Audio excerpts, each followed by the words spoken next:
I've been pushing seriously for a while on this account, and I've come to realize like there are some siege machines which I haven't seen used too frequently with Zap Lalo for some reason, and I just want to talk about it in this one because the siege barracks right over here, I have gotten so much of help from it when no other siege can really do the same for me. Maybe it's just a matter of the approach that I'm thinking of on certain basis, but we're gonna go into some attacks today, and I'm gonna show you guys how you can go ahead and use the siege barracks to kind of almost double the value of like one or two of your heroes because they just provide so much of tanking, and moreover they provide insane funneling.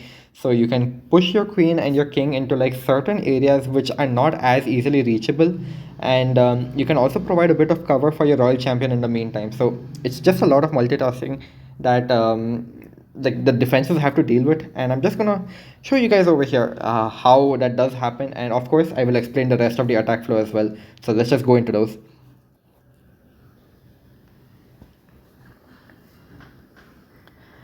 Okay, so this is the first base over here, and obviously it is extremely spread out. It might seem a little difficult to really understand what we should probably go ahead and grab with each of our heroes over here.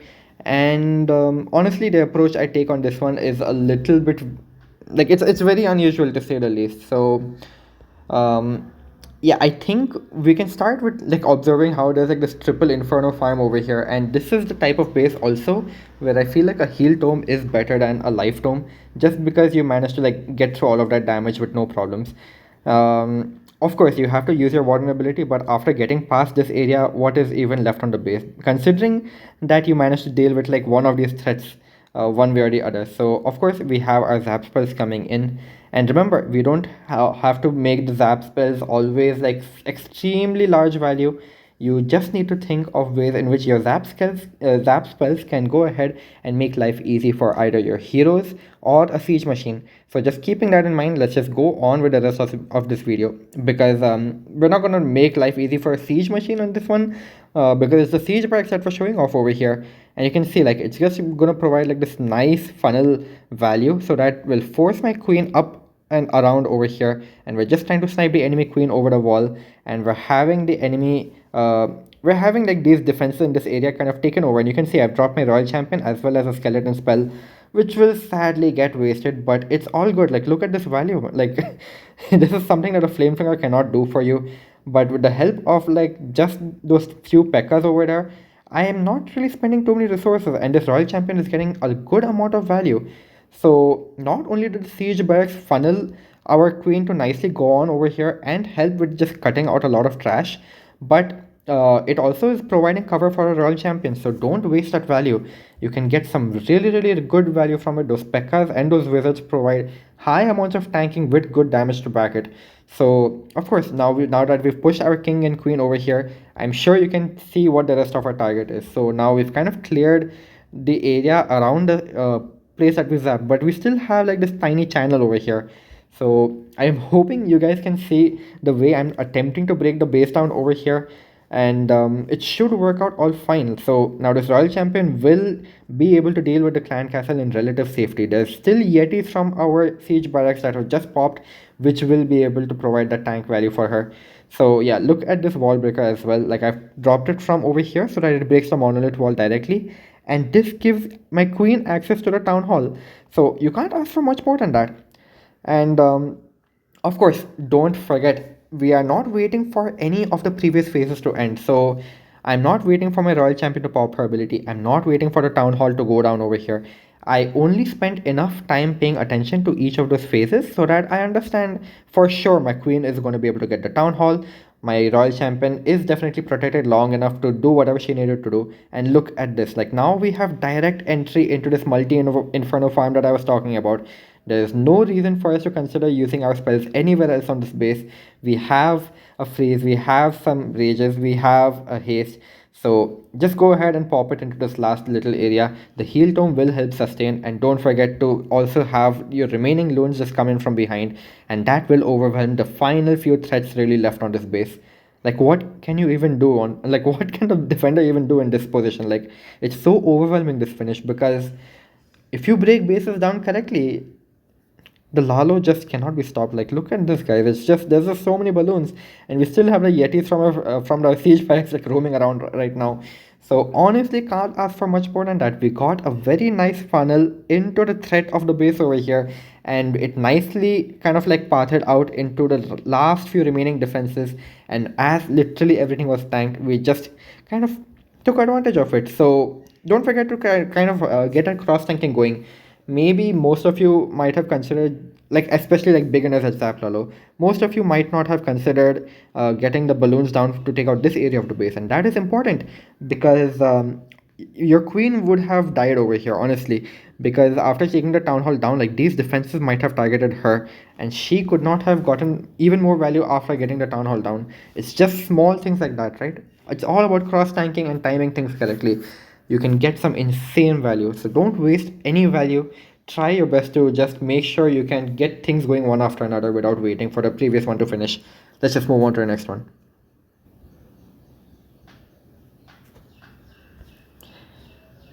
Okay, so this also has a triple multi inferno core and it's also well protected by the sweepers over here. So it could be a tricky base for Zap Lalo. I'm not gonna lie to you guys. But remember, we have our Zap spells to remove one of these threats. So we can go ahead and I'm sure like you guys have the same idea as well, right? Like we can go ahead and remove like one of these threatening areas and just we need to somehow have a Lalo approach behind the sweeper. You could risk approaching from ahead of the sweeper, but I have chosen an army composition where I have only one freeze in my army comp. It's because I love the use of the skeleton spell. I just find it very versatile. And again, it's just a matter of preference. If you feel you can fit two freezes in your army comp without the skeleton spell, go ahead. And honestly, you can Lalo in front of the sweeper on this one if you just have that one freeze. So either way, we're just getting started over here, and we're gonna once again think of doing the same thing over here. We're just gonna remove the threats for our Lalo, and we're gonna kind of follow it up such that our heroes can clean up and expand upon this hole over here. So you will notice I am gonna push my king inside over here because honestly, like he can get some insane value by himself, and I am gonna use my queen to kind of just funnel him into the base over here. And you can see I have currently selected a log launcher, but I thought like, okay, yeah, this is obviously not going to work out. Like maybe is there a way for my queen to really secure getting the town hall over here? That's how I started thinking. And you'll see like I just started my queen over here, the king as well over there, and my timing was a bit off. I had to use the freeze sadly very early, but you'll notice like we're gonna try to push that king such that he definitely gets the scatter shot down, and of course the enemy royal champion. And you'll notice now these ice golems are also moving in a position to help me out, and I'm just starting to funnel my queen over here. And you will notice like there are some Teslas popping up. So obviously I decided to use my royal champion, and I realized like okay, there's multi archer towers as well over here, right? So five Teslas and these multi-archer towers, that skeleton spell is not going to be able to tank the monolith from me. My royal champion might be in a lot of danger, and then on top of that, there's the skeleton traps that are popping up as well. So even though I might have more or less like some brief funnel down over here, my royal champion is unable to get the job done quickly enough over here. I'm forced to pop her ability, and you will notice I even go ahead and drop a siege barracks to go ahead and funnel the rest of the right side out.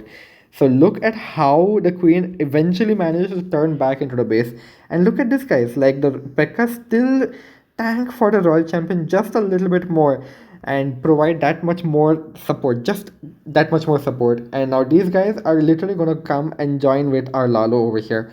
So we are not wasting any value whatsoever. We're just going to go ahead, get started. I see there's two air defenses. Okay, fine.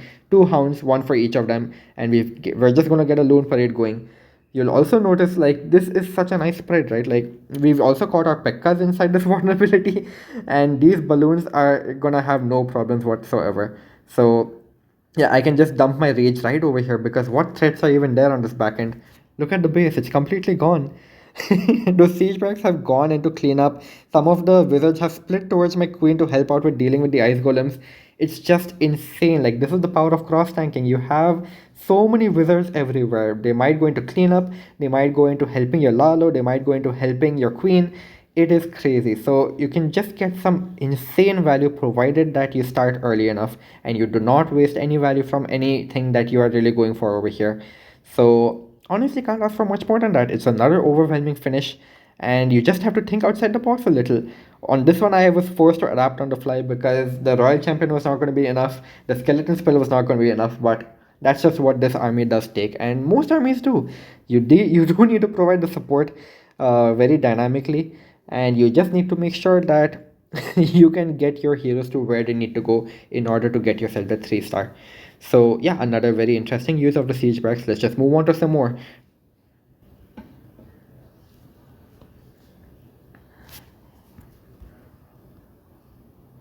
Okay, this base can be a little bit tricky at a first glance, at least, and it's not an understatement, right? Like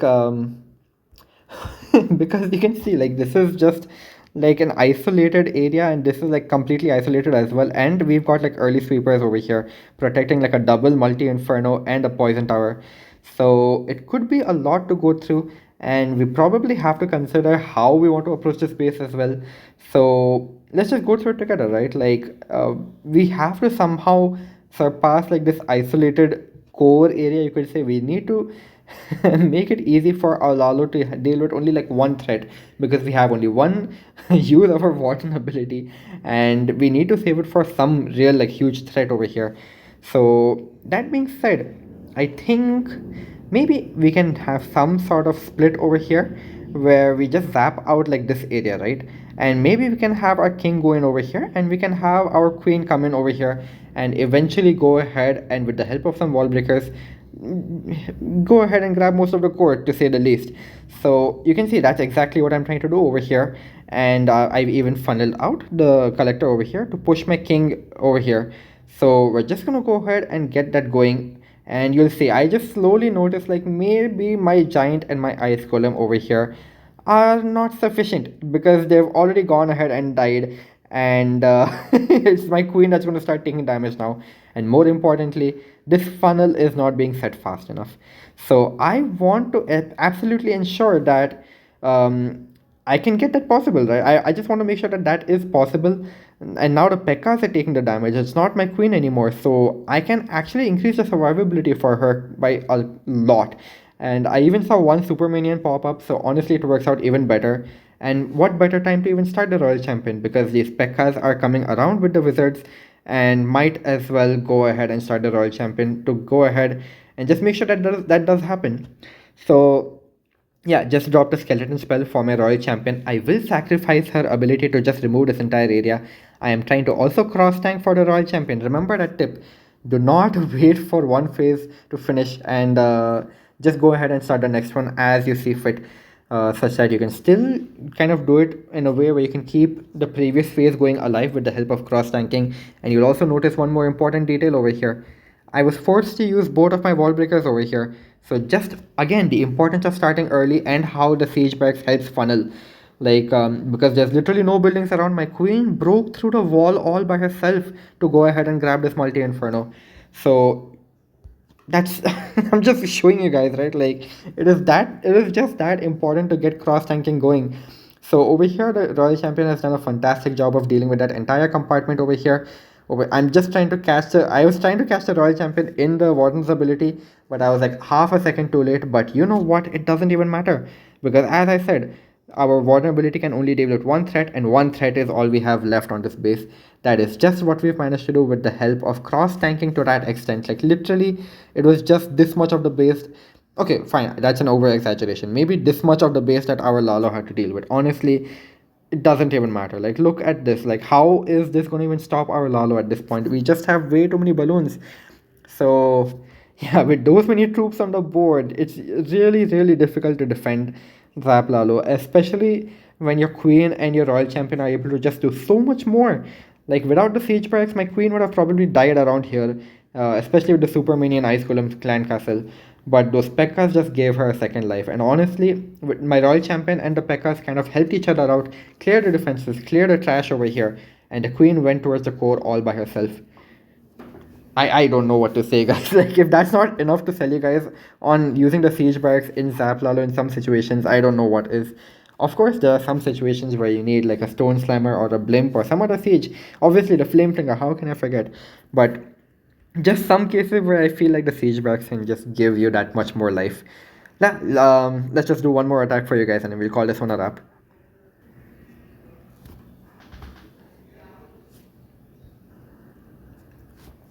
Yeah, I know this is a pretty simple base style for Zap Lalo, but I just wanted to experiment with new siege types, right? Like I noticed like for this one, for these base styles, usually I recommend that you zap in such a way that you can go ahead and grab whatever X-bows are protecting the invis tower compartments. But this is an example of a base where I could grab neither of them. So obviously I could have gone for only one X-bow on this. Like look at how far those guys are. So I could not get a flame finger to finish off the rest of this compartment, and I had to sacrifice my king. Moreover, my queen decides to just walk in over here rather than going out over here. So obviously we're in a bit of predicament. Like this is not how I wanted this attack to really go, but you know what? We'll kind of work with it. Like we'll just see if we can still make it happen because I can still get this intersection open, and that allows my queen to still walk out. Hopefully, eventually. And yeah, those skeletons eventually did pull her out over there. So I'm fine with that. The queen is on her way to go ahead and grab the town hall. And yeah, I'm just starting my royal champion over here so that she can just go ahead and clear the surrounding trash to urge my queen a little bit closer to the town hall. That's about it. Again, it's just a matter of that cross tanking that I keep talking about over here. And yeah, the royal champion should be able to go ahead and easily deal with this. So once again, the whole thing about cross tanking that you can see that I keep talking about, and yeah, royal champion's ability has just now popped. I am slowly filtering out these defenses so that I can push more balloons into the core over here, and I'm just gonna run over the core. I don't even care that the invis tower even exists over there. I'm even starting the siege barracks up top so that these guys can just continue to help out over here. So this is obviously the type of base where I feel like you could have used a stone slammer, you could have used a log launcher to run over this invis tower. It is very flexible, obviously, but right now I'm just trying to make sure I can protect a couple of loons to just trigger this invis tower compartment, and I can have a substantially larger force come in and help out later. So yeah, we've managed to catch our queen and our royal champion honestly in that vulnerability. So very helpful over here. And we're just going to try to rage up that area where my royal champion is moving on to. No need to spend any more balloons because I see my royal champion is doing well, and I can just give the last few balloons that I have with the last few hounds to just kind of go over the last few air defenses that are remaining. And that's all it really takes. You can just overwhelm things easily like this. We have our Yetis also coming out to help with the monolith takedown at the very end, but I guess it's not really needed. Yeah, our lava hounds are popping at the perfect time. This monolith is going to go down, and this entire base is also 3-starred. So yeah, just a very brief showcase of how the siege barracks is very flexible, and it can be used for multiple multiple occasions. On this one, maybe the siege barracks was not the best choice, but I thought I just want to experiment with it anyway. I was getting a hang of it, and I thought, you know what, why not? Might as well try it out. So that just shows you guys like it's a very useful siege. You should definitely consider taking it into your own attacks if you are running Zap Lalo, and have some fun with it. You can go ahead and literally, like I've shown you guys like 4 attacks now, where you can tank so beautifully and just make your heroes get so much value. Like you don't really have you don't have more than like 1 or 2 compartments left by the end of it if you do it right. And yeah, that's about it. So that's the end of the video. I'll see you guys in the next one. Peace.